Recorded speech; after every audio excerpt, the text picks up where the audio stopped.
Vítáme vás na 9. ročníku divadelního festivalu ochotnických souborů v Dobříši, který probíhá až do pátečního večera.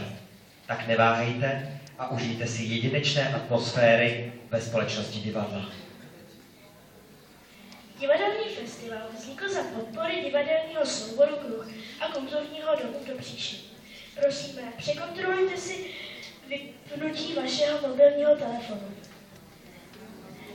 Během představení není dovoleno si vypínat na slouchátka a kardiostimulátor. Vážení přátelé, prosím, velký potlesk pro moderátory dnešního večera. A těmi jsou Ivan a Kája.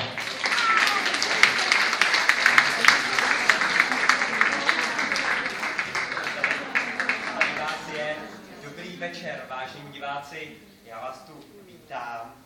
Jsem rád, že jste přišli v tak hojném počtu. Dobrý večer, mami, tati, brácho. A to byste tu byli asi do večera, Karolínko.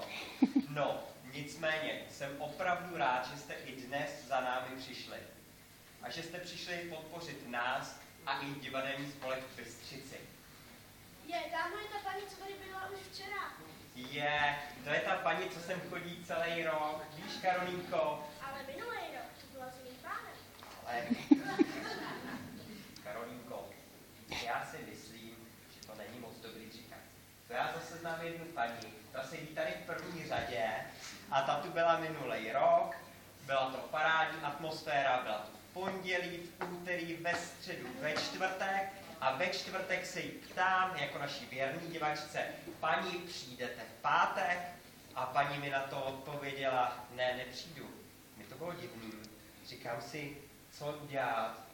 No a pak jsem zjistil na otázku, proč paní vlastně nepřijde, protože mi řekla, já v pátek rodím.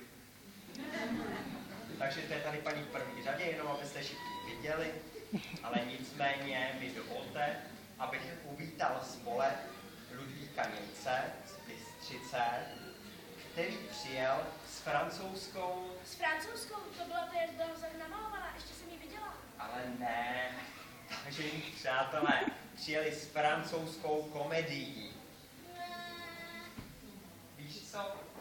Víš ty? Ty? Tak já taky. Vážení přátelé, žijte si to!